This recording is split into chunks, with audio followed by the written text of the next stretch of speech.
Estamos começando mais um speech sobre tecnologia, inovação e ERPs. E hoje vamos falar sobre como a TI tem, ao longo dos anos, assumido um papel mais estratégico e focado em negócios.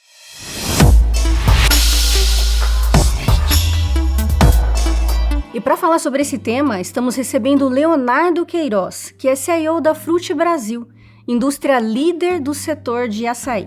Leonardo acumula mais de 20 anos de experiência à frente de grandes projetos de tecnologia em multinacionais, como a Mercedes-Benz, por exemplo. E hoje ele está aqui no Speech para compartilhar conosco as suas experiências. Seja muito bem-vindo e obrigada por ter aceito o nosso convite, Leonardo. Daniela, eu que agradeço o convite de poder estar aqui, compartilhar um pouco da minha experiência e obrigado. Então, para começar, gostaria que você contasse para a gente sobre a sua história, como é que você começou no setor de tecnologia e quais foram ali os seus primeiros contatos com software de gestão, com quais foram e como foi? A minha experiência em tecnologia iniciou-se ali no começo dos anos 2000, logo depois da realização de alguns cursos técnicos.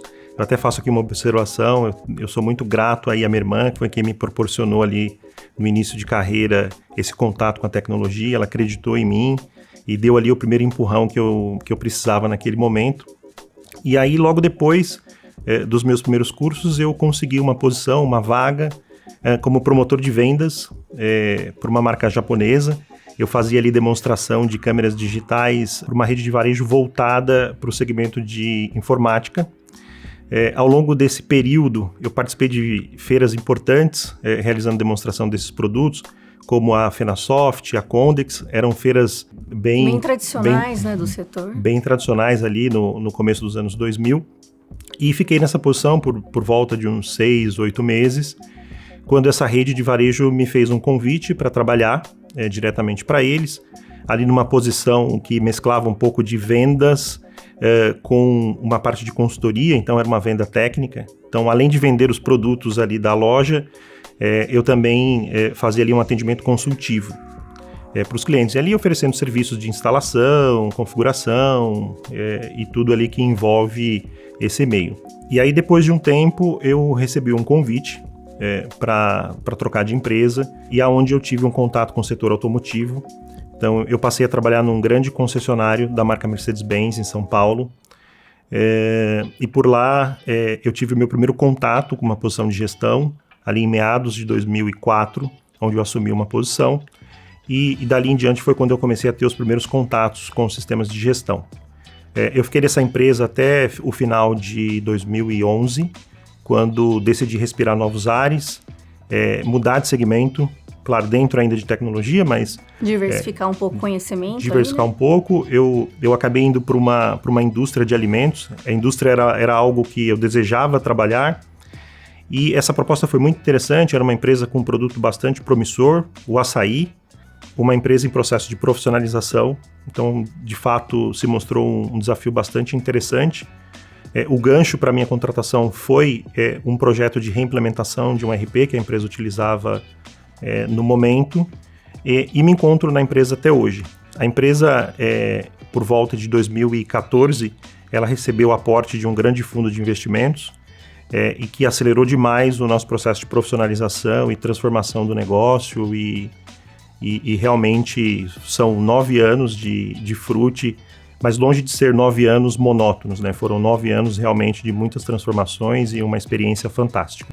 Legal. E nessa sua trajetória, com quais ERPs você teve contato, sim?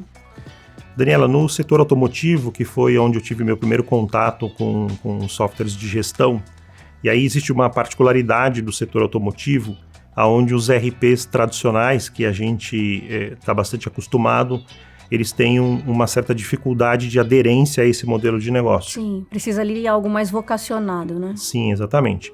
Como existe uma relação muito profunda com as montadoras, existe ali algumas verticais que são um pouco diferentes, né? Então, por exemplo, a questão de CRM para uma montadora é algo muito importante.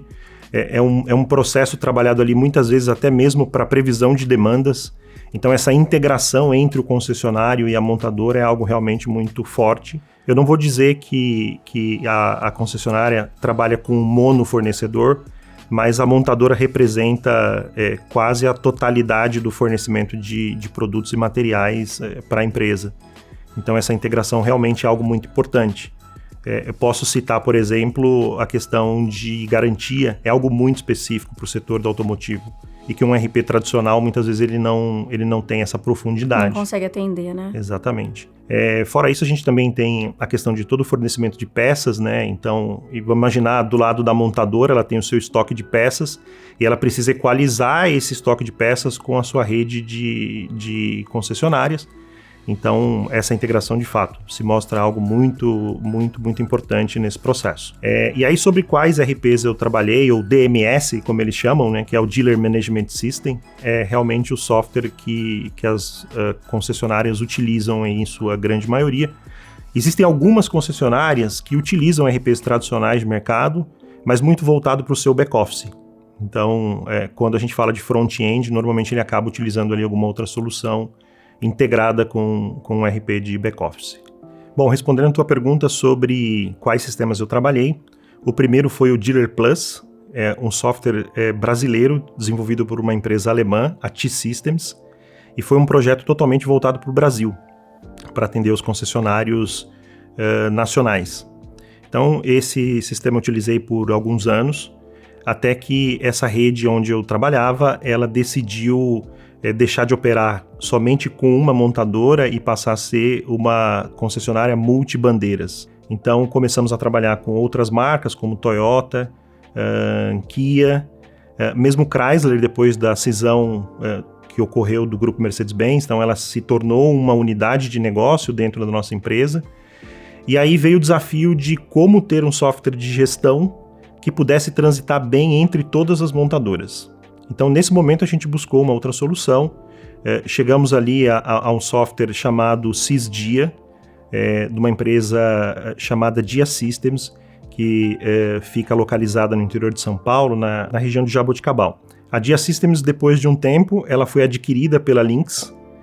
A Lynx entrou nesse nicho de mercado de montadoras e, enfim, do setor automotivo, e ela entrou por intermédio de aquisições. Então, além da Dia Systems, ela adquiriu outras empresas do setor e passou a atuar nesse nicho específico de mercado. E aí, depois, na minha nova passagem, na Fruit já, o meu contato foi com o Microsoft Dynamics AX, ali na versão 2009, no primeiro momento.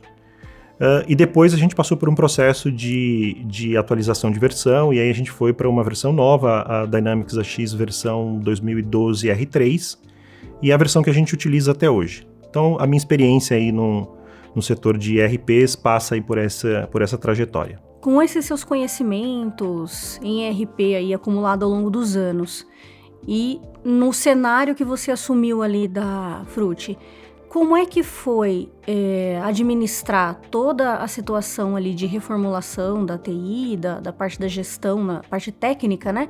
Pensando na forma da operação internacional da empresa?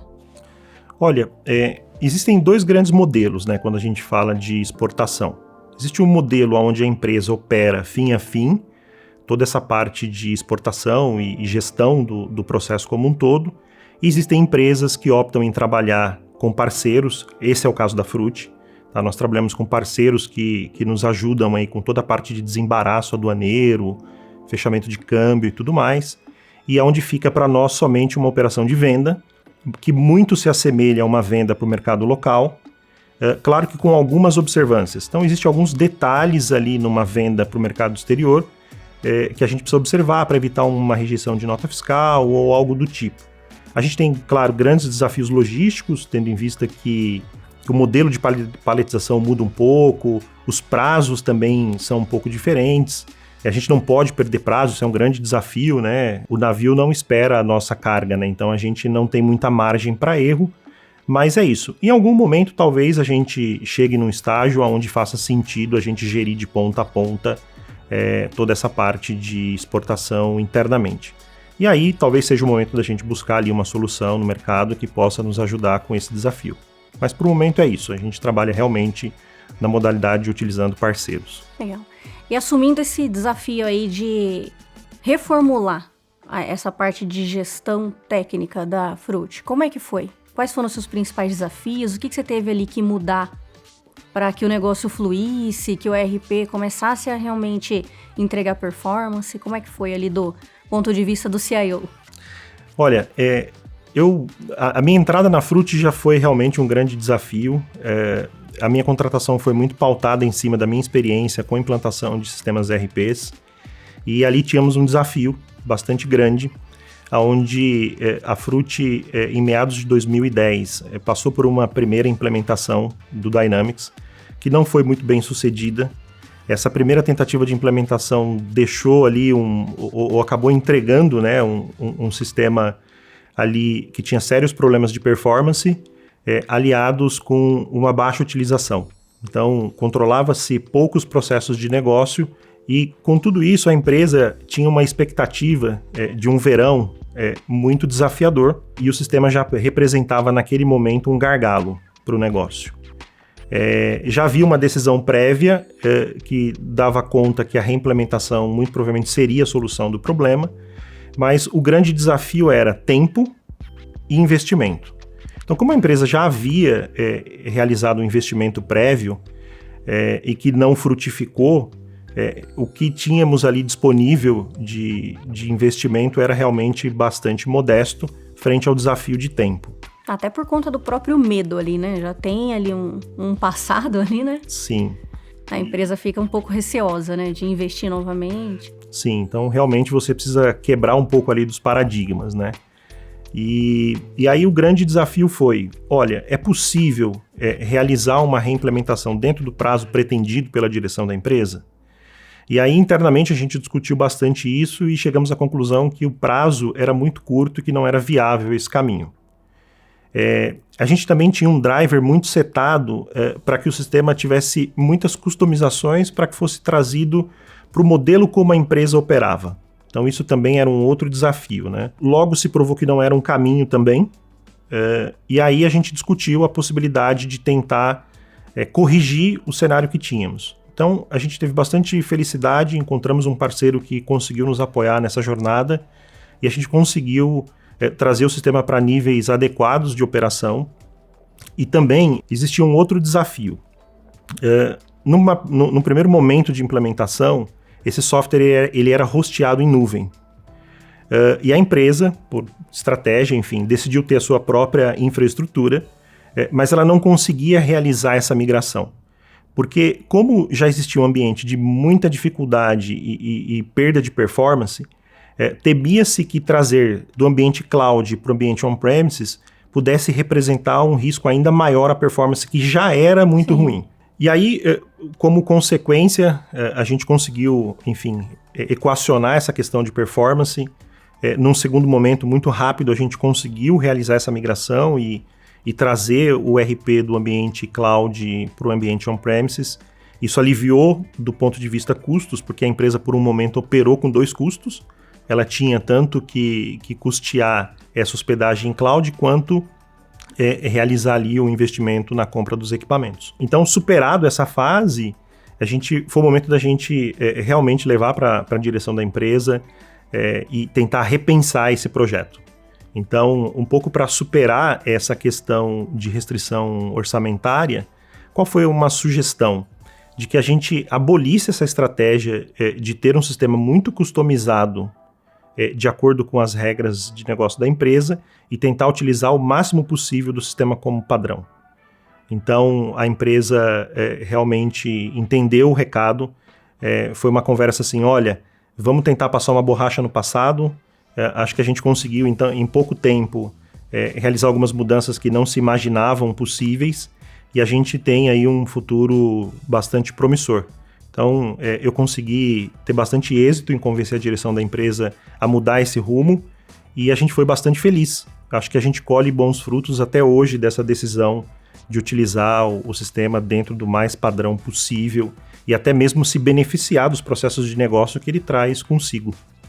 E você esteve à frente também da implementação da plataforma de gestão TOTVS Fluig, né? O que startou ali a necessidade da adoção de uma plataforma? Por que os olhos ali da empresa chegaram ali no Fluig e a gente precisa disso, vamos implantar? Olha, esse foi um projeto interessante, ele exemplifica bem um modo de pensamento que eu exercito bastante. Nosso primeiro contato com a plataforma Fluig foi através de uma reunião, de uma demonstração que a TOTVS promoveu junto à nossa empresa, ali demonstrando o Fluig realmente como uma plataforma muito voltada para a gestão de processos, mas não só isso, né? Além da gestão de processos, a plataforma trazia consigo outras funcionalidades, como GED, LMS e uma série de outros recursos. Só que naquele momento, essa solução não fazia muito sentido para o nosso momento. Então, a gente não avançou muito nas conversas, isso ficou ali um pouco adormecido depois de um tempo, e a gente aguardou talvez um momento mais propício. E aí, passado um tempo, o que aconteceu? A nossa área de vendas, ali dentro do seu planejamento estratégico, entendia-se que a gente passaria por uma fase, um momento de forte crescimento. E que a gente precisaria estruturar melhor o nosso processo de vendas, principalmente no que dizia respeito à equipe externa. Então, só para você ter uma ideia, Daniela, o nosso processo de venda, como que ele funcionava? O nosso vendedor, o nosso representante que estava ali no campo, ele recebia uma posição estática, de uma posição de estoque no começo do dia, e ele ia para campo. Ele ia lá tentar desbravar o mercado e trazer pedidos e realizar vendas. E uma vez que ele conseguia, fechar uma venda, o que ele fazia? Ele entrava em contato com o nosso back-office, seja por intermédio de e-mail, telefone, ou aplicativo de mensagem, e ele, de alguma forma, retransmitia esse pedido para a nossa equipe de back-office. E aí, eles tinham a missão de imputar isso dentro do sistema, e dali para frente, o pedido seguia ali o seu fluxo normal. E a gente tem uma série de problemas quando a gente opera dessa forma, né? O nosso vendedor, primeiro, ele sai e tem uma posição estática, que pode ter mudado ao longo do dia. Sim. Então, isso por si só já é um problema. Ele não tinha visibilidade da condição do nosso cliente, então ele não sabia se o cliente estava inadimplente, se o cliente tinha limite de crédito disponível ou não. Ele realmente ficava muito cego nesse processo. E aí a proposta era que a gente pudesse conectar esse time de campo. Poxa, e como é que a gente conecta esse time de campo? Quais são os pré-requisitos trazidos pela área de negócio? Primeiro ponto era que a solução precisaria ser mobile e precisaria ser web. Porque eu tenho os dois modelos, eu tenho tanto o meu representante, o meu vendedor que trabalha com o computador, quanto aquele que está lá na frente do cliente e ele precisa ali, pelo seu smartphone, de alguma forma, operacionalizar todo esse processo. E aí, com esse desafio em mãos, a gente identificou que teríamos alguns caminhos. Teria um caminho de um desenvolvimento próprio, não era o caminho que a gente mais gostaria, porque ele traz consigo uma série de desafios. Sim, demanda mais tempo, né? Demanda mais tempo, de skills técnicos que muito provavelmente a gente não tenha. Então ele não era não era o nosso caminho preferencial. E aí a gente se deparou e foi no mercado buscar alguma solução, e a gente acabou se deparando que não encontramos nada pronto para a nossa necessidade, para a nossa demanda. Não encontramos nada que fosse plug and play, sabe? Você plugou e sai usando. Já consegue colocar no ar, né? Em produção. Exatamente.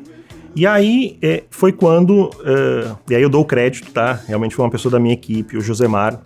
Ele me trouxe para pensar, falou, Léo, já que a gente tem uma necessidade de que a plataforma seja mobile, seja web, que a gente não quer desenvolver tudo, a gente não encontrou nada que seja totalmente pronto, mas a gente também não quer desenvolver tudo. Poxa, você lembra do Fluig? Eu lembro. Você lembra que ele é nativamente web, ele é mobile e ele é uma plataforma? Será que não faz sentido, talvez, a gente adotar a plataforma do Fluig e já percorrer pelo menos metade ou mais desse caminho? E aí foi quando a gente chamou a TOTVS para uma próxima conversa. A gente falou, olha, talvez faça sentido. Achamos aqui talvez um caso de uso que talvez... que vai encaixar ali. Que vai encaixar.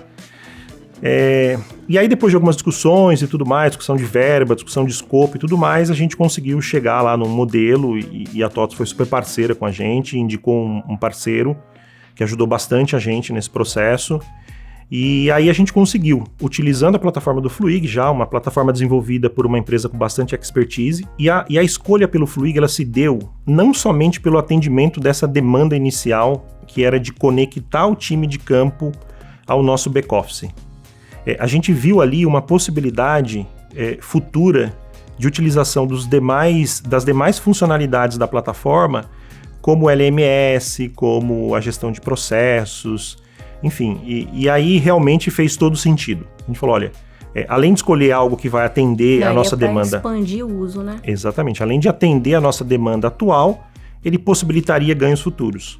Legal. E aí a gente conseguiu, num curto prazo de tempo, implementar. Esse foi um dos primeiros projetos que a gente conduziu na Fruti, já num modelo ágil, onde a gente focou muito em entregas parciais e que a gente já conseguisse levar algum benefício para os nossos usuários. Já tinha ali a expertise da revitalização, né, do ERP atual, e já aplicou aí as melhores práticas. E aí isso acabou trazendo um grande benefício, porque a gente já pôde se beneficiar rapidamente e melhorar alguns processos. A gente não quis esperar a entrega final do projeto para entregar algum valor. Sim. Então, a gente já conseguiu rapidamente levar uma visão de estoque para esse time que estava ali em campo. Então, eles já saíam para trabalhar e conseguiam acompanhar em tempo real o estoque. Se teve alguma mudança ali, ele já passou a ter essa visão. Já consegue até medir, né, a aderência do software, né? Já dá até para ter aquela noção ali se realmente está atendendo, né? Sim, corrigir eventualmente Sim, uma visão que talvez não tivesse ficado bem clara no começo. Mas sim, a nossa equipe se beneficiou rapidamente. A gente conseguiu também levar para ele uma visão assim, olha, você vai visitar teu cliente, você tem condição hoje de se preparar, você consegue enxergar qual a posição do teu cliente dentro do nosso sistema e saber ali se eventualmente você precisa levar alguma informação adicional para ele, talvez sugerir algum tipo de mudança. Realmente foi muito interessante. Leonardo, a comercialização dos ERPs tem sofrido aí uma transição do modelo tradicional para o SaaS. Qual é o seu ponto de vista aí, do lado técnico e financeiro para a empresa? Como é que você acha que as empresas estão encarando isso hoje? Olha, eu vou te dizer que esse é um tema bastante complexo. As empresas, de modo geral, tinham um hábito e conheciam o modelo de comercialização como ele era antes, né? Onde existia a compra das licenças num primeiro momento, e aí a título de anuidade, normalmente você pagava ali entre 15% e 20% para que você tivesse direito a licença, às né? licenças, as atualizações, as melhorias. A evolução tecnológica. Exatamente. E esse era um modelo muito comum, mas que ao longo do tempo, esse é um modelo que vem sendo migrado e transformado para o modelo de software como serviço. E aí, cada um tem a sua particularidade. Eu entendo que não existe o certo ou o errado. Acho que depende muito do momento de cada empresa, mas tem diferenças. O modelo mais tradicional, ele acabava incorrendo num custo inicial maior. Então, você tinha que comprar as licenças, você tinha mais o custo de implementação e o custo de suporte aí, seja anual, seja mensal. Mas que, por outro lado, ele era um investimento que ele poderia ser ali diluído, né? Ele poderia ser depreciado ao longo de um tempo, sejam 4 anos ou 5 anos, e você ia operando nesse modelo. Já quando a gente fala no modelo SaaS, ele tem um custo de entrada menor, mas em contrapartida ele tem um custo embutido por trás disso.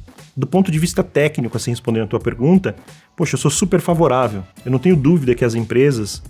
o melhor caminho. É o melhor caminho. Eles têm uma expertise muito melhor para administrar essa infraestrutura do que nós ali dentro de casa. A gente já tem todos os desafios de negócio do dia a dia para tocar, e realmente você administrar essa infraestrutura é algo bastante oneroso.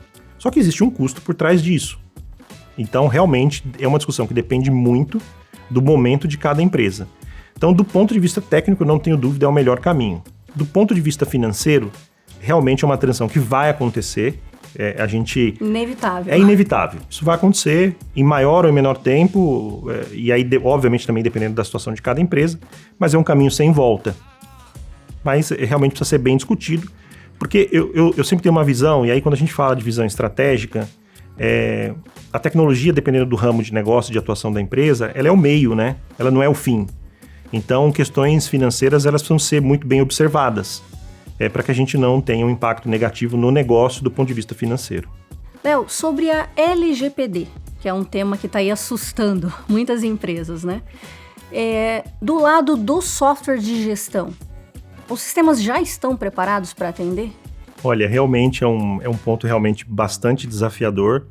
A legislação veio para normatizar como as empresas devem coletar, tratar os dados pessoais, como que ela deve garantir a segurança desses dados pessoais, que ela garanta transparência para o titular do dado, de como a empresa utiliza esses dados, se ela compartilha com alguém, aonde que esses dados estão armazenados. Então, realmente, já é um grande desafio as empresas se adequarem a um cenário tão novo, né, para nós aqui no Brasil. Bom, e aí respondendo a tua pergunta sobre quanto os softwares de gestão estão preparados para isso, eu entendo que alguns softwares estão na frente, outros ainda vão precisar avançar, se adequar, avançar nessa frente, mas de modo geral, com todo o amadurecimento dos softwares de gestão, hoje eles já têm embarcado um fator muito importante, assim, que se bem trabalhado, ele já vai trazer um grande avanço para as empresas, que é a parte de permissionamento de acesso. Isso é um tema sempre muito complexo. Permissão de acesso não é algo simples de se desenvolver e se manter, realmente é bastante custoso ali para as equipes de tecnologia, mas se bem trabalhado, eu vou te dizer que realmente já é um grande avanço. Mas também ainda vai existir um processo de adequação das empresas ainda ao longo dos próximos anos. Mas pegando carona na legislação, surgiram muitos softwares voltados para essa finalidade. Então, hoje no mercado a gente encontra softwares, por exemplo, de Data Discovery, para que te ajude a mapear os dados pessoais dentro da tua infraestrutura. Porque é um desafio muito grande, né? Muitas vezes a gente tem dados pessoais dentro da nossa estrutura e nem sabe que tem eles. Sim. E os softwares de Data Discovery, eles vieram para te ajudar a realmente identificar, entender onde eles estão ali armazenados, quais dados são. E aí, nessa carona também, a gente tem softwares de Data Mapping, que te ajudam ali a manter o teu inventário de dados atualizado e que seja insumo ali para os seus planos de ação de adequação. Existem também ferramentas de DLP, que têm a finalidade de prevenir a fuga de dados, mas aí a gente já está falando de softwares de implementação mais complexas, de custo, obviamente, bastante elevados, que talvez não façam sentido para todas as empresas, mas acho que toda essa gama de produtos vem para complementar e ajudar os ERPs a se adequarem à legislação. E como CIO, qual é o seu papel aí nessa jornada da LGPD? Olha, dentro da Fruti, junto com outras lideranças, eu venho conduzindo o projeto de adequação à legislação. A gente pôde na Fruti contar com uma grande consultoria de mercado que ajudou bastante a gente na fase de adequação, de entendimento da legislação, montagem dos planos de ação e junto com as demais lideranças eu venho aí conduzindo esse projeto de adequação. E aí o que eu posso te dizer em termos de grandes desafios em relação à LGPD, a gente está falando que processos de negócio nascem a todo momento dentro das empresas. E um dos principais desafios é como que a gente pode fazer com que esses processos de negócio nasçam aderentes à legislação e permaneçam aderentes à legislação. Então isso é um grande desafio, não é um desafio só da área de tecnologia, não é um desafio só da área jurídica, realmente é um desafio de toda a organização e a gente precisa realmente do engajamento da alta direção para que a gente possa ter sucesso aí nessa jornada. É uma jornada longa e que eu não vejo que ela vai ter fim. Ela realmente trabalhosa, é longa, trabalhosa e é cíclica, né? Você vai acabar um ciclo, você vai começar outro e realmente é um trabalho realmente contínuo aí, bastante desafiador. Como é que você avalia a importância da construção de uma arquitetura de dados adequada para o sucesso de um projeto? Olha, quando a gente olha para projetos de análise de dados, de BI, é muito natural que a gente olhe muito para o final do processo, que de fato é o que interessa. A gente olha muito para os dashboards, para os painéis, para os relatórios que essas ferramentas vão trazer, e muitas vezes a gente negligencia um pouco essa estruturação de dados. E vou te falar que isso aconteceu comigo, tá? Realmente é um caso bastante prático. E quando a gente olha e dá um passo atrás e pode construir uma estrutura de dados mais adequada, a gente colhe frutos. E aí eu posso te dar um exemplo bastante prático assim, né? Quando a gente prioriza uma extração de dados eficiente, a gente evita carga de dados, por exemplo, desnecessário. Então, quando você adota uma tecnologia apropriada, você tem condições de realizar, por exemplo, cargas de dados incrementais. e que isso por si só já beneficia muito o processo. Com cargas de dados que não são bem pensadas, você acaba muitas vezes onerando a tua própria origem, então você cria consultas muito pesadas, de tempo de execução muito longo, e que muitas vezes têm efeitos colaterais. Então quando você está fazendo ali uma carga de dados para alimentar um BI, muitas vezes você está afetando a operação do teu ERP. Sim, então, de outras áreas da empresa. Exatamente. Isso, de fato, aconteceu conosco. E aí foi o que motivou a gente. Olha, precisamos dar um passo atrás e precisamos realmente olhar para essa estrutura para que a gente possa ser escalável, né? E aí a gente adotou uma solução de ETL, que basicamente faz uma busca do dado dentro da base, ou das N bases, né? Depende de onde você vai buscar essas informações. E a gente utiliza ele numa modalidade que eu chamo de extração bruta dos dados. Então, o que eu faço? Eu primeiro tenho uma carga completa, por exemplo, de uma tabela, com milhares ou milhões de registros, e dali para frente eu só tenho cargas incrementais. Eu só busco o que aconteceu de diferente da carga full até a próxima carga, e dali para frente sempre incremental. E nesse momento a gente não olha muito para nenhum tipo de transformação do dado. Então, basicamente, a missão é buscar o dado na origem e depositá-lo dentro de uma base de dados intermediária, que a gente chama de uma base staging, e aí ela prepara a próxima etapa. E aí a próxima etapa o que é? A etapa realmente de transformação. É o momento onde a gente pega esse dado, transforma ele. Eu vou dar um exemplo bastante assim, simples e bastante clássico. Por exemplo, eu extraio da base uma data em um formato. E eu preciso transformar essa data para um formato que seja mais consumível para o meu usuário final. Então é nesse momento que eu faço esse tipo de transformação. Tem um outro ponto muito importante, que é nessa etapa do processo que a gente realiza cálculos. Então, qualquer tipo de cálculo que seja necessário, a gente realiza nesse momento de transformação. E depois que a gente converteu os dados, fez os cálculos e tudo mais, a gente transfere esses dados para uma base de consumo, que é lá o nosso Data Warehouse. Então, esse dado ele já está pronto para consumo. E aí, a nossa ferramenta de visualização, e aí pode ser qualquer uma, ele se beneficia, porque ele já consome o dado pronto para demonstrar para o usuário. Então, isso é muito mais rápido, isso traz uma experiência de uso para o usuário final muito diferente do modelo anterior. A informação é mais fiel, né? Tá ali mais pura, né? Mais limpa. A informação ela é mais crível, ela não sofre tantos problemas de inconsistência. E aí o grande problema, quando a gente realiza a visualização, no mesmo momento que você está ali extraindo os dados e transformando ele tudo ao mesmo tempo, você fatalmente tem problemas de performance. E que muitas vezes levam a problemas de inconsistência. Sim. Então, realmente, o jogo virou muito quando a gente deu esse passo atrás e construiu essa estratégia, né, essa estrutura de dados muito preparada para escalar, para crescer, e a gente realmente teve muito sucesso nisso, e quem puder, não abra mão de adotar um modelo similar a esse. Agora sobre o mercado de TI. Nós vivemos hoje aí um momento, uma nova fase, né, de cocriação, de co-inovação, né? Como é que é hoje para uma empresa no Brasil conseguir crescer nesse setor de tecnologia? Olha, tem uma frase que eu uso bastante, que ela fala mais ou menos assim, né? Que o acaso favorece a mente conectada. Dificilmente a gente encontra a solução de problemas complexos, ou mesmo a criação de um produto ou de um serviço ali num momento de grande perspicácia, né? De repente você teve a ideia, ela surgiu assim de repente.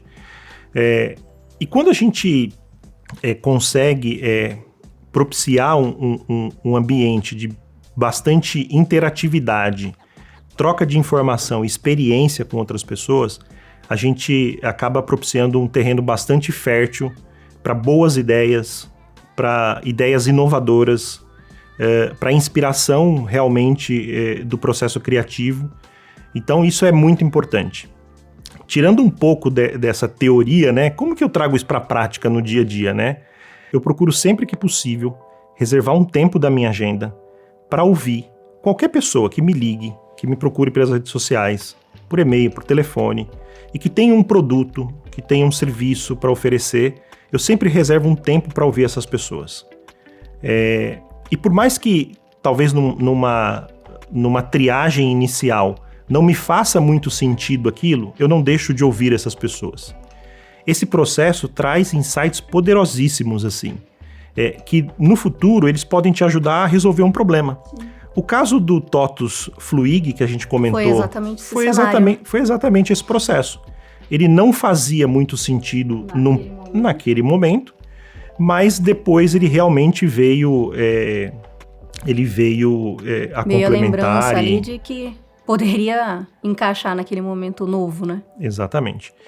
E aí, quando a gente olha esse processo criativo, eu sempre comento e exercito muito isso, da necessidade que nós temos de criar empatia pelo outro.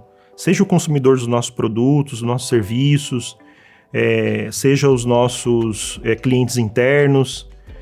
Esse processo de empatia, ele é muito importante. Eu vou te citar um exemplo aqui, bem recente, não tem nada a ver com tecnologia, mas que demonstra um pouco isso. Recentemente eu fiz uma viagem para o estado do Pará, me hospedei no hotel em Belém. A Fruti tem uma unidade de negócios no Pará, e eu me deparei com um manual de instruções no hotel, lá no quarto, um manual de instruções do cofre. E olhando esse manual, ele estava em várias línguas. Esse manual tinha versões em inglês, em turco, italiano, espanhol, mas menos em português. E aí eu me perguntei assim, poxa, eu estou num hotel no Brasil, onde a maioria dos hóspedes provavelmente são brasileiros e que falam português. E eu tenho um manual que não observa isso. Será que não faltou empatia de quem estava ali do outro lado e produziu o material ou se propôs a resolver uma situação? Então, realmente, esse processo criativo, ele precisa também observar muito da perspectiva do outro lado e não só de nós aqui com a nossa cabeça de tecnologia. E entra até no aspecto aí da experiência do usuário, né? Exatamente. Então, esse é um exemplo. E um outro ponto, assim, acho que para fechar, é que o mercado de tecnologia, ele realmente é um mercado muito dependente do dólar. E a gente vive um momento onde o câmbio é muito desfavorável. Então isso coloca uma pressão em cima dos executivos de tecnologia para que busquem soluções criativas para que a gente possa driblar um pouco esse desfavorecimento cambial e não deixar de entregar inovação para as empresas. Então eu acho que esse é um grande desafio aí que a gente tem vivido nos últimos anos. O setor de TI tem se posicionado aí cada vez mais estratégico, né? Inclusive os seus profissionais. Aí eu queria saber de você, Léo, como é que a sua formação impacta nessa situação, até nessa migração de profissionais do setor de TI para o setor de negócios? Olha, olhando do ponto de vista formação, né? Eu comecei lá atrás com uma formação bastante técnica. Então, a minha formação original é em tecnologia e administração de redes de computadores. E ali foi a fase que realmente eu aprendi o que eu chamo de informatiquez, né? Então, eu compreendi como as coisas funcionavam e tudo mais. Isso até era algo que eu tinha muita curiosidade, né? Eu entrei nessa área muito por isso, né? Para entender como que as coisas funcionavam. Realmente isso era algo que me interessava bastante. E aí comecei a trabalhar na área de tecnologia e fui avançando. E com o tempo, eu senti a necessidade de, poxa, como que eu empacoto agora esse conhecimento e transformo ele em algo útil para as empresas, né? E aí foi quando eu decidi buscar uma especialização em governança de tecnologia da informação, que me ajudou bastante a realmente conseguir organizar essas ideias e conseguir fazer com que a tecnologia fosse bem posicionada ali, bem organizada dentro das empresas. E com o passar do tempo, né, com todo esse conhecimento prático que eu fui adquirindo, tanto na solução de problemas quanto na criação de soluções, chegou um momento que eu senti a necessidade de fato absorver um conhecimento teórico que pudesse complementar aí esse conhecimento prático que eu adquiri ao longo dos anos. E aí eu decidi buscar mais uma especialização, agora totalmente em negócio. Fiz uma pós-graduação na Fundação Getúlio Vargas em administração de empresas e que me trouxe uma bagagem assim excelente e que veio de fato a complementar esse conhecimento prático que eu fui absorvendo. Hoje agora eu estou concluindo um MBA em gestão de projetos, que tem tudo a ver com tecnologia, tem tudo a ver com negócio. Acho que tudo isso foi uma migração natural que foi acontecendo. Hoje é muito difícil a gente distinguir a fronteira que divide negócio e tecnologia. Tá tudo muito ligado, né? Não é mais só dados, né? Não é só mais dados, não é mais somente um sistema, não é somente o hardware. A gente hoje fala de negócio. Sim. Então essa necessidade de compreensão, ela é muito forte. A gente realmente precisa entender como conectar as estratégias de TI às estratégias do negócio. Porque no final do dia, a gente tem que pensar pro negócio. Exato. Então a minha formação realmente veio aí para complementar esse processo de transição. E hoje eu converso muito de negócio. O negócio toma boa parte da minha agenda. Sou amante da tecnologia, continuo amando o que faço, continuo amando as minhas origens, mas realmente negócio hoje é um ponto realmente muito, muito importante e que é o futuro. Eu entendo que tecnologia e negócio estão se tornando uma coisa só. Léo, infelizmente nós chegamos ao fim da nossa entrevista, mas antes de encerrar, aproveitando o gancho aí que a gente estava conversando sobre essa transição, né, do profissional de tecnologia para o mundo dos negócios, né, que passa a entender não só ali do software, mas também dos processos, eu gostaria que você desse uma dica para os CIOs aí que estão começando na área, que estão pegando ali projetos desafiadores, e para os que já estão aí em carreira, né? O que eles podem fazer para performar mais, para trazer mais benefícios para as empresas, utilizando ali a fusão da tecnologia com os negócios? Olha, eu sempre deixo uma dica para todo mundo, e aí no que diz respeito a RP, faça a utilização de customizações assim, use com moderação. Você vai colher bons frutos se você adotar essa estratégia. Bom, os negócios mudam, o mundo muda e a gente precisa ter a mente muito aberta. Acho que resiliência é a palavra-chave que eu posso deixar aqui para todos. Mantenha sua mente aberta, esteja disposto a rever seus conceitos, rever suas posições e a combinação de tudo isso com certeza vai fazer com que você consiga entregar valor ao negócio. Legal, muito obrigada, Léo. Obrigada pela participação, por ter somado aí pra gente com todas essas informações, ter dado uma aula aí sobre essa migração da TI para os negócios. Eu que agradeço o convite e foi um prazer. Chegamos ao fim de mais um Speech. Espero que vocês tenham gostado. Todos os outros episódios estão no CRM Play. Você pode acompanhar a CRM também nas redes sociais. Até o próximo.